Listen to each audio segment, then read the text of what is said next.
Ayan na. Kamusta kayo dyan, mga ka-Mets, mga ka-Spacers, mga ka-Tweeters, mga ka-YouTubers? Kamusta naman kayo dyan? Energy, Enervon, Orange, Vitamin C in the house. Yan, para lang baka mamaya maano tayo dyan sa Rappler. Sabi nila, kaya nga nag-orange siya kasi ginagamit niya yung graphics galing sa Rappler. Yan, mabubuli na naman tayo dyan. Medyo dumadami mga trolls natin, mga kamets. Over the past 24 hours, 48 hours, napansin ko, medyo nagkakaroon tayo ng deja vu. Actually, hindi deja vu Medyo naging nostalgic na tayo dun sa mga Tatay Digong days when basta may sasabihin ka na hindi tugma doon sa kanilang tatay is the best in the universe kind of narrative. Naku po, dami magtutroll sa'yo, sabihin nila inggit, they'll make homophobic crazy attacks, kung ano nang sasabihin nila. Yan, yung mga duwag dyan, mga trolls, mga anonymous, mga haters natin dyan. Maraming salamat for improving our engagement and for encouraging me to get out of my comfort zone. Ayan, hindi na tayo nagsusulat-sulat lang for New York Times of the World, hindi lang tayo nagpapa-interview sa CNN International.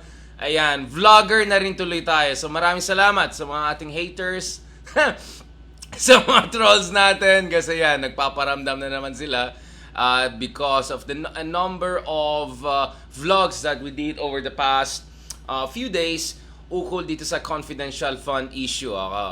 Just to be clear, sinisite lang natin yung report dyan. Don't shoot the messenger. Ang sinasabi lang natin, pag tinignan nyo, mga kamets, yung mga reports na lumalabas, at para may suspecha kami saan galing mga datos na yan, obvious na marami tayong kailangan pag-usapan. Mukhang pati MMDA din may confidential fund, no? So pinag-usapan natin over the past few days yung confidential fund sa Davao naman, which based on the report we saw in the year 2022, mas malaki pa siya sa Makati, Quezon City, Manila, Cebu. In fact, mukhang mas malaki siya sa all of them combined pag tinignan mo yung numbers na lumabas sa mga reports online. So don't shoot the messenger, we're just saying what's out there.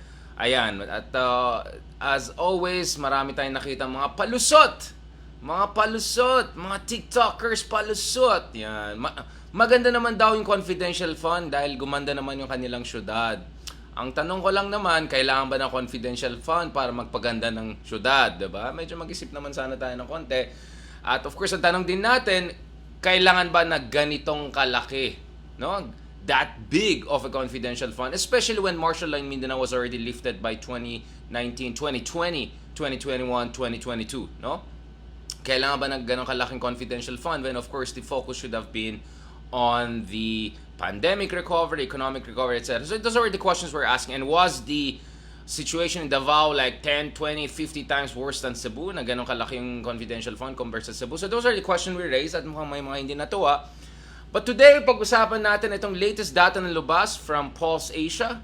So according to Pulse Asia, still, let's just be clear about this, Sara Duterte and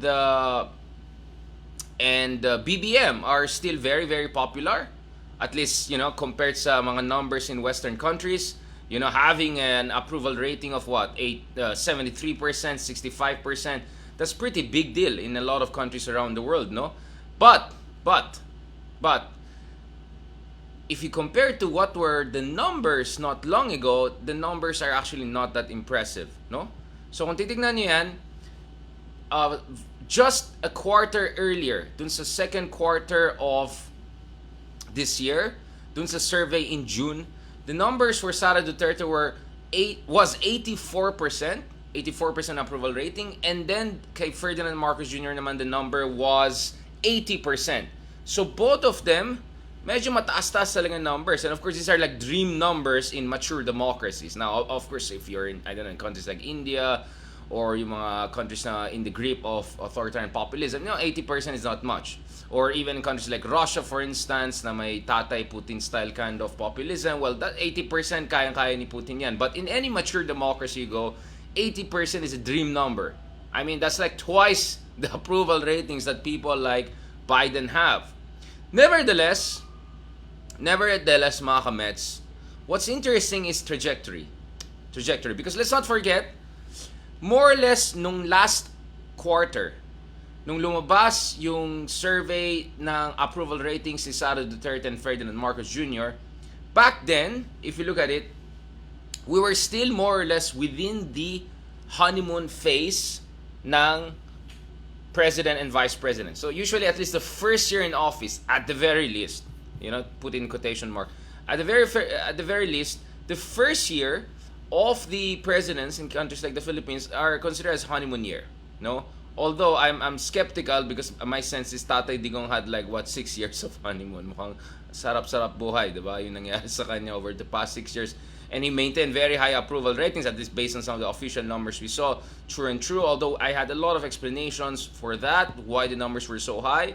Of course, it's not true that the surveys were wrong. I think the surveys were capturing something, but as I said, the climate of fear cannot be downplayed. Hindi rin ma-downplay yung desperation during the pandemic period. And of course, just the sheer strength of character and the communication skills of President Digong. These are things that you cannot definitely underestimate, no? Sorry, tinitingnan ko lang dito bakit mukhang nag-error tayo dito sa Twitter natin. Ulitin natin to, mga kamets. Kawawa naman yung mga ka-Twitter natin. Gusto naman natin silang sumali sa atin. Sara.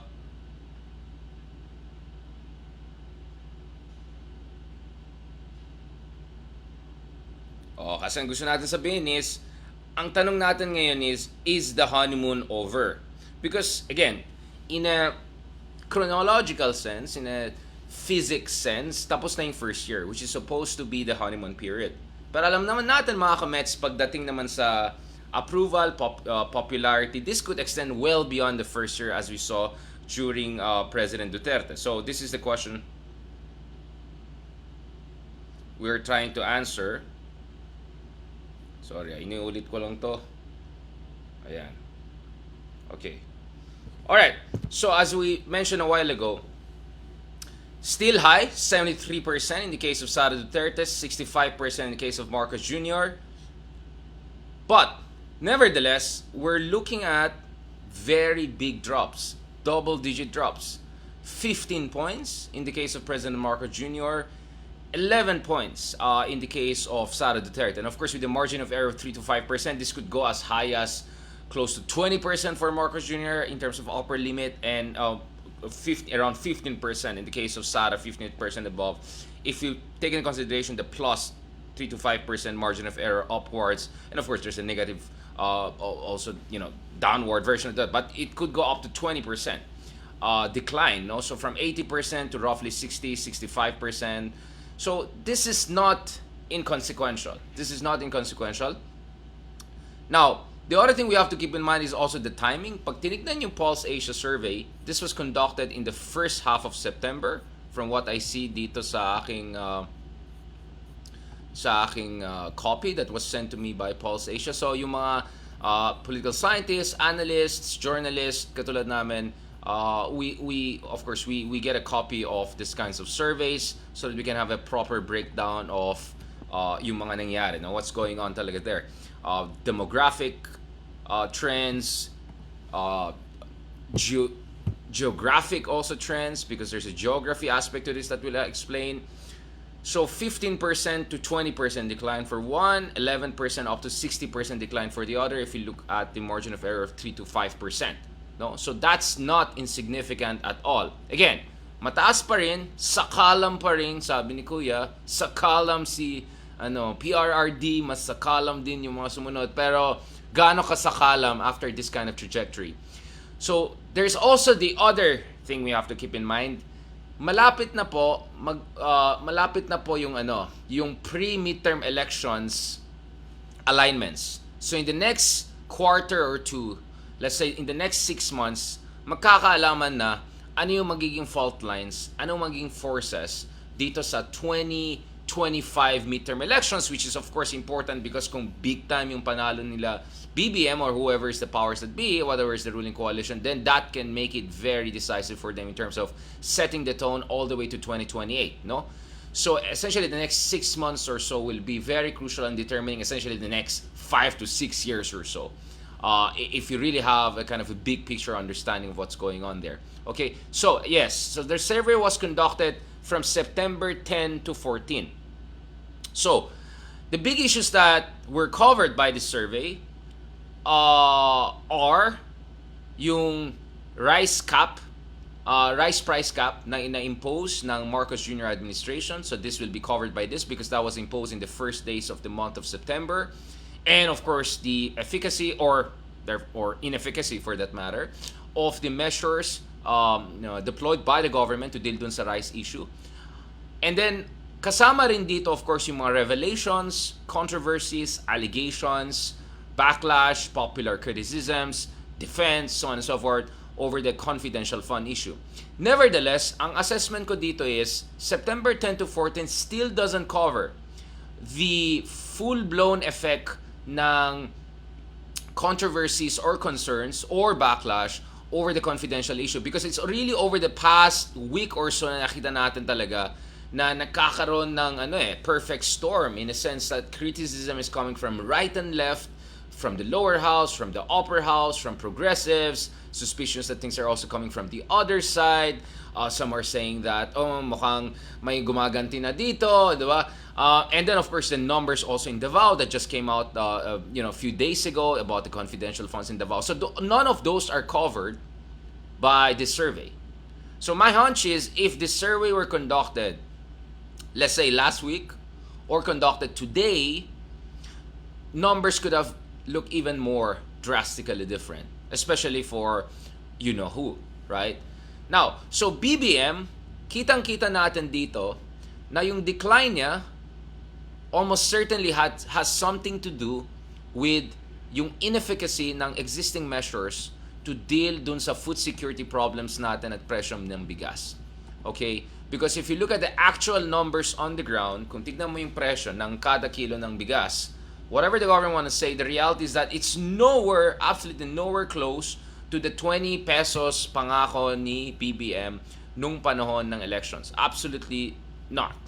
And we saw also by mid-September, and I covered this in an article on Asia Times, I'll forward it here. In fact, the title of the article I wrote was Rice Price Crisis Dents Marcos Jr.'s Populist Appeal. So more or less, by mid-September, na-anticipate po natin na magkakaroon ng downward pressure dito sa approval ratings ni Pangulong Marcos Jr.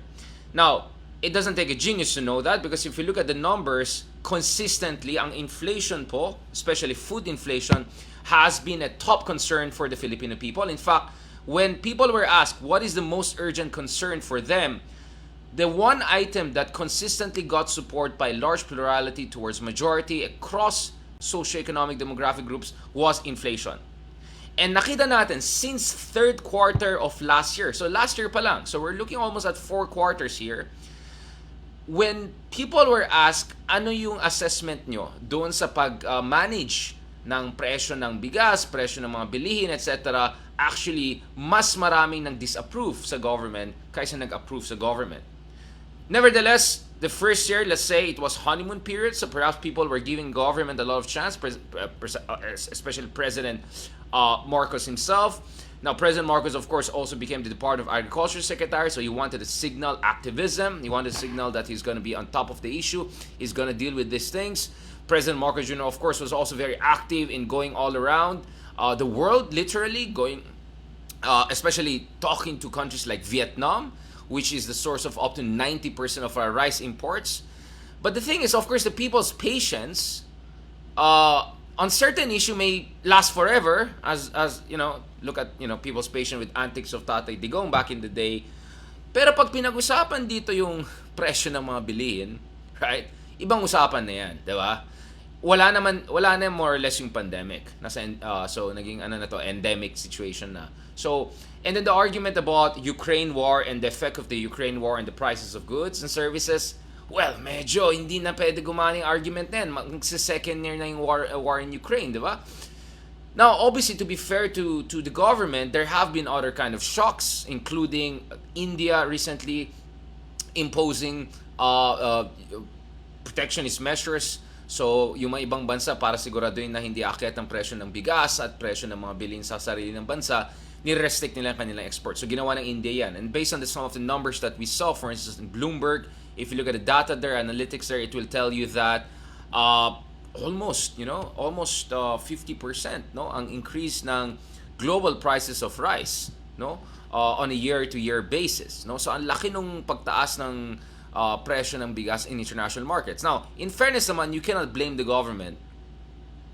So Thailand's rice export prices surged to more than $600 a ton and near 50% year-on-year increase. So here, makikita niyo sa Bloomberg yan, ipopost ko yung data dyan. So in fairness, there are external factors that are contributing to the food inflation that we're still experiencing. But the problem kasi is nangako yung gobyerno. The problem is nangako ng gobyerno, or at least President Marcos Jr. during elections, na maging 20 pesos yung kada kilo ng bigas. The problem is that last year, nung masyadong mataas yung inflation, nung food inflation, nangako ng gobyerno na inflation situation will be better towards the end of next year, which is more or less now, right? So you cannot also blame with people running out of patience, no? And speaking of people, what are the demographics that we're looking at here, no? So if you look at President Marcos Jr., let's bring out the numbers in terms of the demographic breakdown para naman makita natin in detail. So obviously hindi uniform yung decline in numbers. It has been more pronounced in certain geographic locations and certain demographic than others. So ito, kitang-kita natin dito yung actual numbers. Okay, let's bring out the numbers. So, if you look at President Marcos Jr., over the past quarter, his numbers in NCR had negative 14 decline, negative 15 decline in Luzon, negative 14 decline in Visayas, negative 14 decline in Mindanao. Now, this is where it gets interesting. The biggest actually drop is E. You kind of expect that because yung mga pinakamahirap natin mga kababayan, sila yung pinaka-apektado sa kahit sobrang konting pag-iba dun sa presyo ng bigas at yung mga basic na bilhin, no? Because for the poorest of poor, sometimes up to 80 to 100% of their total income just goes for daily subsistence. So even 1 peso increase dun sa presyo ng kada kilo ng bigas or kada kilo ng meat or whatever, ang laki ng effect sa kanila. So the biggest drop is actually in E, negative 29%. Wow! Almost a third, right? So from 82% approval among E, bumabat siya sa 53%. That's a huge drop. Sa ABC naman, ito yung middle class. Marami sa mga katulad natin, mga middle class, because aminin natin, yung A nasa Dasmariñas na yan at Forbes, hindi makapasok yung mga survey agency dyan, okay? Ito yung mga nakasampung security guard, ito yung mga ang hirap hanapin, ito yung mga dami mong dadaanan na bago mo sila i-meet, okay? So, really, this is C, no? Or B at best, yung mga medyo upper middle class, medyo pretentious, padasma effect na yung mga gated communities, okay? Mga feeling mayaman, feeling konyo. Okay, sila naman, negative 22% ang decline. So, huge din, huge. But, the thing is, actually, the biggest demographic is D. So, marami dyan mga urban poor. Actually, sa kanila, hindi ganun kalaki yung baksak. Negative 12. So, you see really huge drops at the upper end and the lower end of the demographic among the poorest of the poor and the more well-off Filipinos. But the majority voters, which are D, so quote-unquote masa, negative 12%. So we can have a long debate about that. Probably malakas pa rin yung hatak ng yung logo, yung mga bagong Pilipinas, yung mga kanta ni Andrew E, Maharlika. By the way, speaking of yan, nasaan na po yung yung creative communications? Nasaan, di ba may creative communications department? Nasaan na po yan? Ano po nangyari dyan sa creative communications na yan? Okay, so this is it Negative 29%. Ang laking baksak yan sa E. And then negative 22% sa ABC. And then negative 15% sa Luzon region.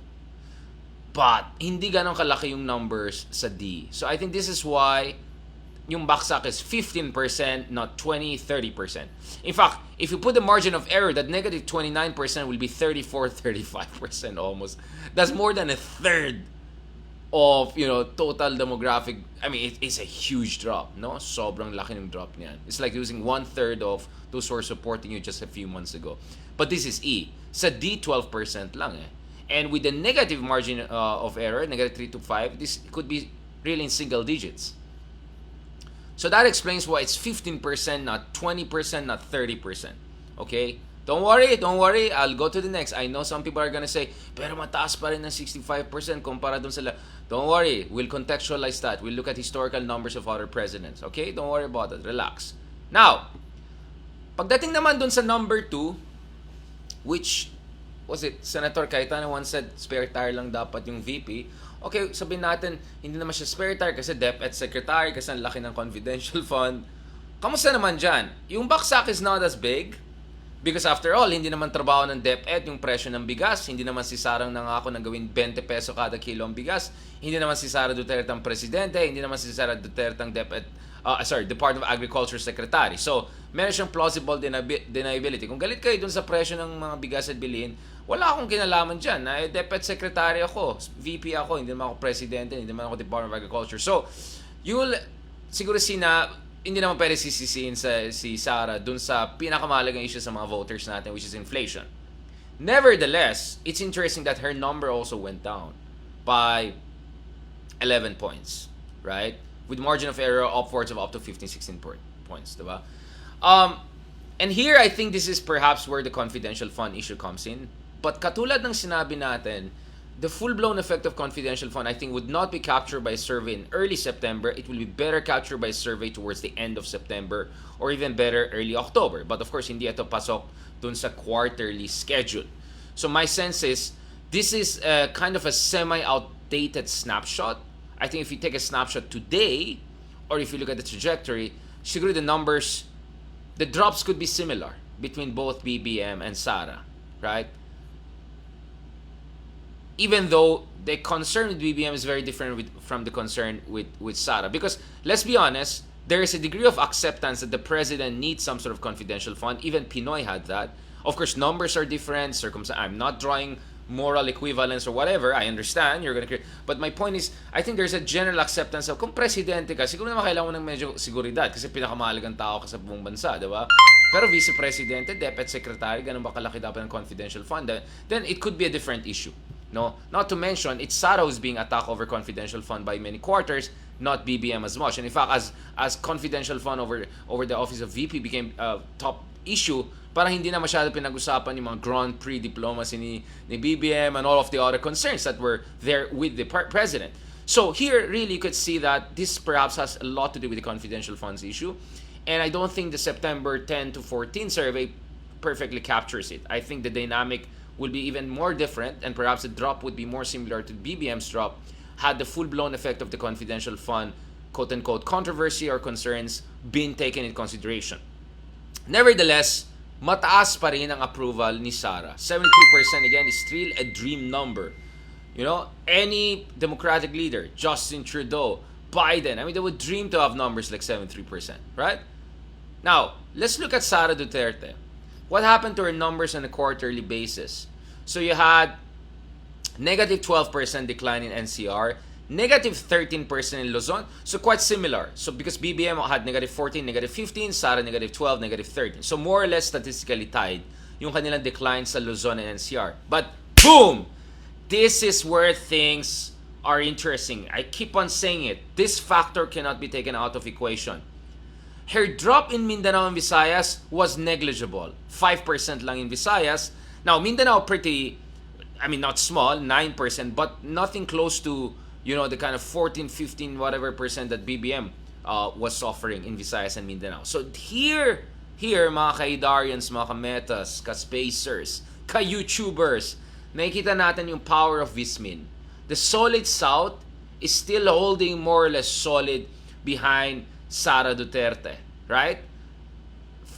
87% in Mindanao still approve of her, 85% in Visayas. Again, with the margin of error 3 to 5%, more or less in the 90% territory sa Mindanao and almost at 90% territory in Visayas. So malaki pa rin ang support niya sa Visayas and Mindanao, particularly Mindanao. Now, it's not crazy 96% ala Tatay Digong levels, which is almost unanimity support, but still 87% is pretty high. And so clearly you can see the solid South dynamic here. 9%, 5% lang decline compared sa 13-12% in Luzon and National Capital Region. And BBM, 14% ang decline niya sa Mindanao, Visayas. Hindi naman kasi talaga solid South, solid North siya, di ba? Now, things are even more interesting here because if you look at Sara Duterte, she also had a double-digit decline sa kanyang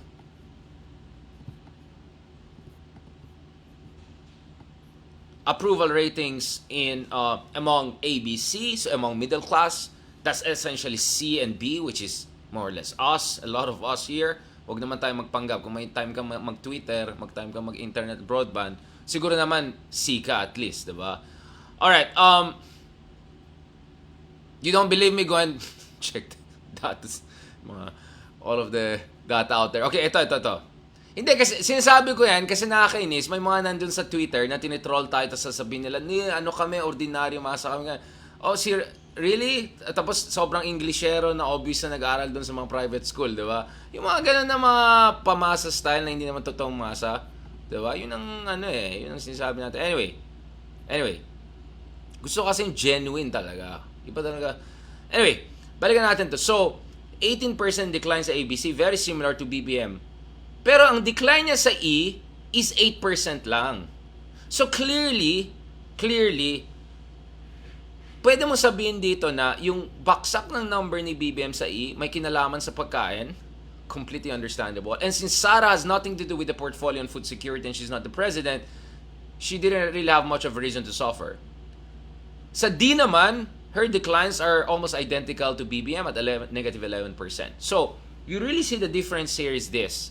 Sara held on to the solid South more or less, and Sara did not suffer a reversal among the E, the poorest of poor Filipinos, because she's not in charge of food security, economic issues. DepEd siya.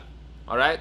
So that explains the spread of 11% for BBM, 15% for BBM negative, but only 11% negative for Sara.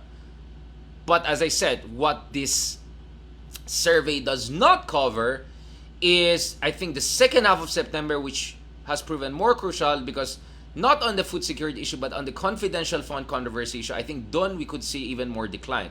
But again, my sense is you're going to see the decline among ABC, which is a small demographic. You're going to see the decline in NCR and Luzon, which is not insubstantial. But my sense is even after all the latest reports on the confidential fund, I think our numbers in Mindanao and Visayas will still be significantly high. I think it will still be in the 80% territory, especially in Mindanao. Not to mention, my options is Sara Duterte to do rally around the flag, right? Because ito yung problema ko dun sa mga iba sa quote-unquote opposition at saka ibang critics. Kung may problema kayo sa mga Dutertes, wag nyo naman insultuin yung buong mga tao sa Davao or Mindanao. Wag naman ganon. Kasi when you do that, not only is that moral and ethically wrong, you also allow the dynasties and trapos and political dynasties and whatever to do the rally around the flag kind of thing. Because they say, iniinsulto tayong lahat eh. So, don't do that. Mali talaga yung style na yung... So, please lang guys, wag nyo naman bastusin, wag nyo naman insultuin yung mga kababayan natin sa Davao or sa Mindanao. I-separate natin, okay? I mean, you don't need to be a genius to understand, what's going on in Philippine politics, especially sa LGU level, all right? So please lang, because when you do that, not only is it wrong, but actually you're helping the other side, because the other side will say, see, so rally around the flag. So lalo maging defensive, maging protective. Yun ang nangyari kay Digong dun eh. Kasi yung kritisismo kay Digong ay hindi base dun sa merits of the policy, naging personal attack na, naging below the belt. Pag below the belt, magra-rally around the flag yung kabila. Kaya nga lalong sumusolid yung Vismin or Mindanao support for Digong because attacks on Digong came off as if they're attacks on the whole people from Mindanao or people from Davao. Mali talaga yon. It's wrong morally, ethically. It's also wrong politically. I don't know, saan siya mas wrong, pero wrong siya on both levels. So let's see how this is gonna play out. Pero my sense is, there is a semi-rallying around the flag effect na nakita ko dito, especially nung lumabas yung confidential fund issue about Davao, because maraming tao nagkikriticize sa buong Davao and parang ginijudge yung buong Davao people. So marami sa mga ating mga kabayan na Davaoenyo, parang they're taking it, parang pinapersonal nyo na kami last. So nagiging defensive yung iba, di ba? But again, I don't have the numbers. I don't know if some of these people are trolling me are real people or this is something else, right? But I won't be surprised if there'll be a rallying around the flag kind of effect, no? I mean, bakit ko masasabi yan? Kasi ako, I grew up in Baguio. Of course, Ilocano yung family ko and all of that. So when people insult all Ilocanos, because they don't like Marcoses and kung nanalo Marcos, sisisihin lahat ng Ilocano, we will become defensive. Natural lang yan. Kasi, wait lang, first of all, hindi naman lahat kami bumoto kay ganito. Pangalawa, even if bumoto kami, ganyan-ganyan. Diba? So naintindihan ko I can see where this is coming from. Because even in the North, may rallying around the flag ang mangyari, yung solid North na tinatawag. So you get all of these things. Now, another factor that is not perhaps being taken in consideration is also the latest developments sa West Philippine Sea. Tama po yan, dun sa mga nag-comment si Mir Midos, pinag-usapan din. I think that's another thing that could also explode. Because nakikita natin na itong West Philippine Sea issue ay nagiging mas mainit at mas mainit. And potentially, this works in favor of BBM, but not in favor of the other side. Because from the special envoy visit of Tatay, pa special envoy, and dun sa second Mandarin-esque greetings and all of that, sobrang tone deaf yan, alright? Sa ganitong panahon, I don't think that was the best thing to do, especially if you don't have fundamentals of Mandarin under, I mean, kung hindi mo alam basic Mandarin, tapos pipilitin mo Mandarin, tapos ang dami nangyari sa West Philippine Sea, medyo may pagka-tone deaf yan, di ba? So that could also come into it. So my sense is if there were to be a survey today, ang kutob ko mas similar yung approval ratings or decline in approval ratings ni Sara and BBM. Nevertheless, there's another thing that we have to keep in mind. We also have to look at the historical trends, mga kameta. So if you look at the historical trends, having 60-70% approval is okay. So kasi nakita ko kanina yung mga pro-Digong, mga pro-Duterte, mga even pro-BBM, yung post ng post. Iyak kayo mga Dilawan, iyak kayo mga mataas pa rin approval namin, 65. Well, guess what? Pinoy had even higher approval ratings, I think, at this point in time, right? Look at historical approval ratings of presidents. Actually, up to the second, third year, Pinoy and Digong almost had similar approval ratings. In fact, as you can see, there's in this graph by Social Weather Station, there was a point actually that Pinoy had higher net satisfaction rating than Digong towards the second quarter of his presidency. Yeah, if you can divide it into 4, so this is almost going to the latter half of his second year. So actually, at some point, you can see in this graph, mas mataas pa yung net satisfaction rating ni Pinoy kaysa kay Digong. And then, tignan mo gaano kataasin yung approval rating ni Estrada going into his second year. And then, of course, biglang bumaksak and EDSA. Pati si Ramos, ang taas ng kanyang approval rating nung second year na plus 70 net. Alright? Plus 70 net. Alright? Plus 70 net din si Corazon Aquino. Almost plus 70 net din si So having a 70%, 60% approval rating, by Philippine standards, is nothing special. In fact, arguably, Digong, Pinoy, Ramos, and Corazon Aquino were more popular than the current president at the current rate. No? Everything considered, or at least as popular. So that's the other thing that we have to keep in mind. Okay, that's that in the Philippines, having 67 approval rating is more or less within the median range, or more or less this is like normal. All right, normal lang yan. 80-90%. That's what's pretty impressive. That's what's pretty impressive, no? So you also have to compare yung approval ratings nila not to approval ratings of Biden in the United States or voters in countries with more mature democracies and more output-oriented understanding of governance. Although I'm not sure about the U.S., but I can say perhaps more about New Zealand or Norway, right? Yung mga bansa na yan kasi bumoboto ang mga tao, medyo tinitignan talaga anong nagawa mo sa buhay, may ambag ka ba sa buhay, magaling ka ba, titignan nila actually yung ginawa mo talaga as a leader, hindi lang yung purong kulto-kulto lang, hindi lang purong mga solid this, solid that. Okay, but anyway, hindi tayo Norway, hindi tayo New Zealand, wag tayong mangarap. Okay, andito pa tayo, let's analyze things as they are, right? So, historically, their numbers are actually not impressive. So yung mga proud na proud, Dilawan, talo kayo dyan, 60 kami, 70 kami. Wala, mahina yung number niya. Kumpara mo kay Digong or Pinoy or Corazon Aquino or Ramos, yung net satisfaction rating nila almost 70 or lampas sa 70. So, right? So, again, you have to put things into historical context para ma-appreciate mo yan. Now, having said all of those things, again, let me reiterate, yung mga iba naman dyan masyadong mukhang excited na eto na, katapusan na ng mga, hindi rin naman totoo yan. Politics is a marathon. This is gonna be a long, long game. Alright? This is gonna be a long, long game. This is gonna be a long, long game. So we don't know whether this will lead to decisive political realignments or quote-unquote fall of certain major players. No, I think it's important we don't get ahead of ourselves and don't blow things out of proportion. But, nevertheless, nakikita natin, three things. First of all, hindi kasing Teflon effect yung etong latest Duterte na to kumpara dun sa isang Duterte. Because President Duterte, you could see, ang dami mga major scandals and crises. His numbers barely budged. Barely budged. I mean, the only time that I think there was a significant drop in his number was yung sa case ni Kian de los Santos. Which brings me to the second issue. The strength kasi was of Digong was, you can say everything against him, but he was a classic, consummate, populist communicator. Alright? So every time na may kapalpakan, he will immediately communicate with the nation on his own terms, with his own language. Na, hindi ko alam kung live yung iba. Mukhang hindi live recorded pa yung iba. But, remember even during pandemic, si Digong, parang paawa effect pa siya. Hindi ko alam gagawin ko kahit napakapalpak naman yung management ng early phase of pandemic. Late yung imposition of travel ban, tapos na nag-impose ng pandemic. Sobrang tagal naman yung lockdown, kaya 5 quarters of recession, abang other kapalpakan. But, you see, politics is about communication. And in terms of communication, Duterte was really good. Okay, obviously, he's not your classic orator, alright? He won't get into any debating club, alright? I have, sometimes you wonder if he's gonna finish the paragraph or something.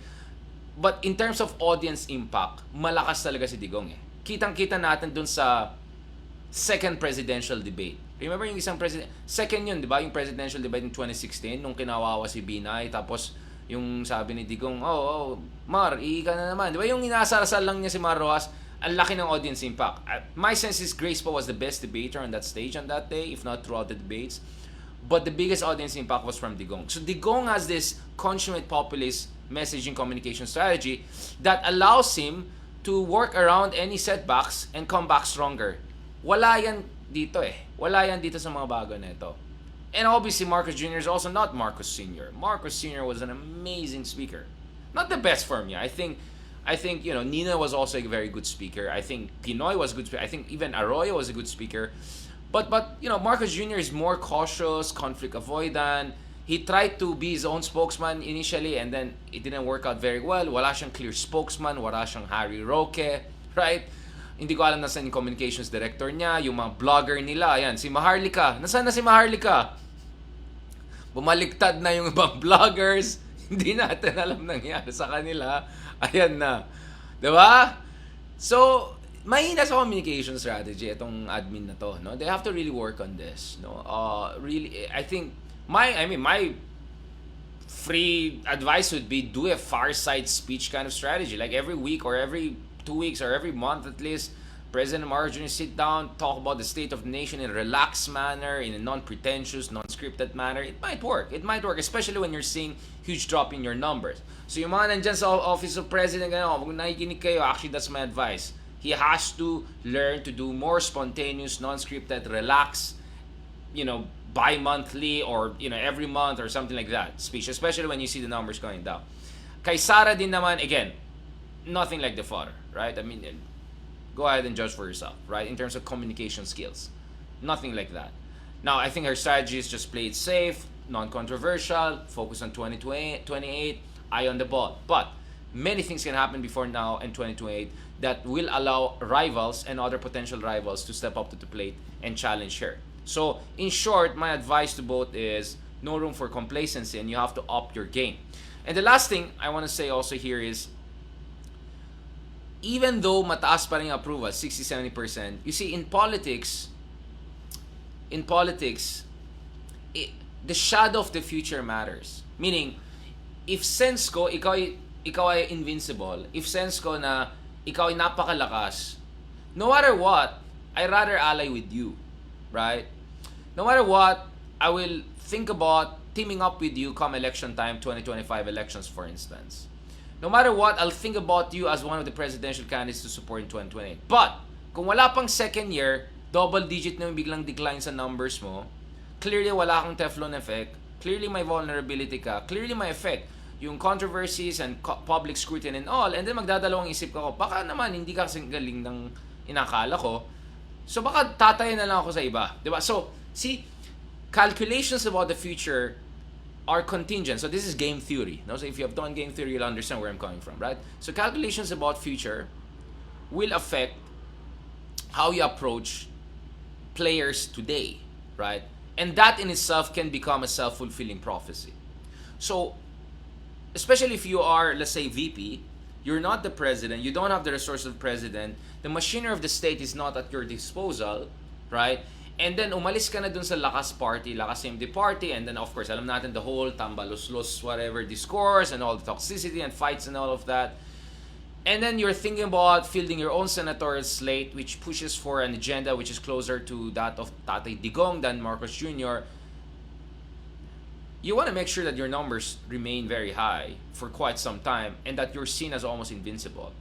So that 11% decline may not be as huge as some of the opponents or critics wanted, but it could make some of the trapos and some of the politicos rethink about, doon na lang tayo sa safe, right? Because at the end of the day, the president is the most powerful man or woman in this country.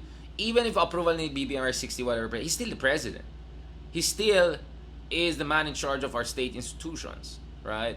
So if you're VP and you're not gonna run in the same, and if you're not fully in the same alliance come midterm elections and beyond, right? You want to watch out. You want to make sure your numbers are strong, that you look invincible, right? That even if I'm not the president, even if some just see me as spare tire, malakas pa rin kami. So don't count us out. Team up with us in 2025 and 2028.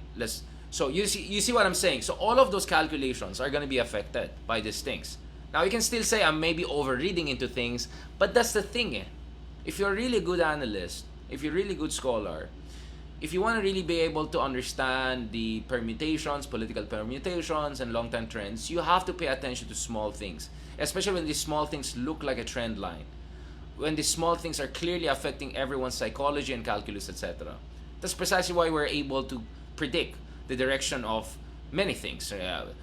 Tingnan mo na mga sinulat natin back in the day, more or less yun yung nangyari kay Digong. Yung mga sinulat natin kay BBM about foreign policy, more or less yun nangyari. Of course, we don't get everything right, but the reason we can make forecasts, reasonable forecasts about a lot of things, because you have to pay attention to these small things.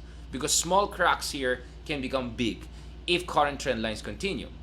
But again, there's agency, there's contingency. So I think if Sara Duterte and BBM do make certain adjustments in their communication strategy, and in the case of BBM, he more effectively really deals with issues like food security, puts someone competent really in charge of the Department of Agriculture, really brings down the prices, then things could look different in the next quarter.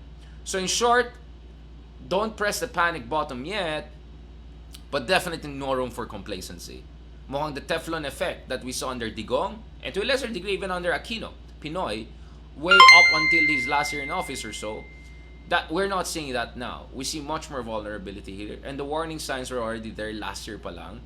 So, especially on the issue of inflation, etc. So something drastic has to be done here. And at the very least, I think President Marcos Jr. has to come out and talk to the people and explain bakit ganito yung situation and what they're doing, what they're getting right, and what they need to improve on, and admit also shortcomings. Mahalaga yan.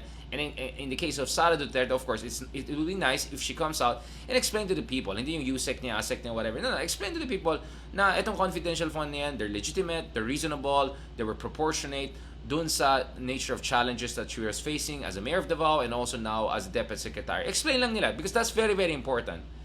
Because hindi pwede maging dismissive. Because a lot of these criticisms and concerns and controversies are gaining momentum. So it's very important for them to push back against it. See, I'm fair. So I'm even giving free advice here. Right?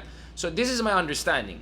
Nothing is set in stone, but we're seeing certain trend lines which could have long-term implications, especially as alignments get more or less inelastic as we get closer to the midterm elections, right? About a year from now. Alright? On that note, thank you very much. Maraming salamat sa lahat naman nakinig sa atin. Isang survey lang, ang dami natin sinabi. Ganun talaga yan. Pag talagang naintindihan yung konteksto, kung medyo nakapagsulat naman kayo ng mga 2,000 articles on the Philippines over the past 7-8 years or so, nakapagsulat ganun. Because those things force you to look at every single angle, 360 degrees, all the 50 shades. You have to analyze that. It's extremely important. That's how you do analysis. Okay? That's how you do analysis. Hindi yung Marites style, hindi yung you overemphasize this angle. No. You really have to be 360 degrees about it. Alright? Thank you very much again sa lahat ng mga sumusuporta sa atin all across different platforms. TikTok lang hindi ko na set up na mabuti. Pero please follow us on TikTok. Support naman dyan. TikTok. Richard Haydarian, TikTok. Ayan. Alright. May nagka-comment. Nag-agree yan si Ivan P. dito sa Twitter. Sabi niya, I agree that Sara still holds decent numbers in Mindanao. The real news is that she can still bleed approval by close to double digits in Mindanao, and that was before the confidential information. Yep, masyadong makapal ang mukha ni... Okay, at hindi ako yan ha, sinabi ni Haring Magilas. Okay, hindi ako yung nagsabi, siya yung nagsabi yan. And then, alam niyo na, basahin niyo na yourself. Si Philippine Politics Alpha naman, there's an advantage of not having dedicated spokesperson for BBM. Why? No one would say things that the president does not believe in or not. Well, that's why you get a good spokesman. Alright? If you get a good spokesman, or you get something like Harry Roque to take the punches for you, then it might actually work. Because the status quo is not working. Right? The status quo is not working. Masyadong, I think, laid back yung communication strategy in BBM. Something has to be done in that. Well, on the West Philippines and all, I think the communication is really good. But I'm talking about domestic politics here. Okay? That's very important. Maraming salamat, of course, dun sa mga supporters natin on Twitter. Appreciate it. Looking forward to more conversation with you guys soon. Okay, dito naman tayo sa kabila. Alright. Thank you very much kay Annabel Gamoras, as always. Hindi naman si Harry Roque mismo, Jessa, but parang his own version of Harry Roque. Obviously, Paul Soriano was not that guy, and definitely I'm not applying for that. I'm sorry, I think I'm too good for it. And then, ayan na naman tayo, mabash na naman ako eh. Sorry, ano. Okay, Danilo Junior Tan, thank you very much. Kay Arnel de la Cruz, maraming salamat. Manny Monse, George Estrada, Renza Tan, Madrigal Heya, Noemi Tablare, James Valdez. Ayan, tambalus-lus daw. Ayan, Mira Minalo, Gino Ontivero, thank you very much. Salamat kay Ma'am Jocelyn Lumber as always. Kay Jason Melicor, Fernand Barcelona, thank you very much. Tina Aldana Cabandog, Perla Lulo, Riz Ani, thank you very much. Maraming salamat and talk to you guys soon. Don't worry, ipopost ko pa yung ibang R&R episodes pa namin, okay? Isa-isahin muna natin yan. On that note, thank you very much. God bless and have a good day.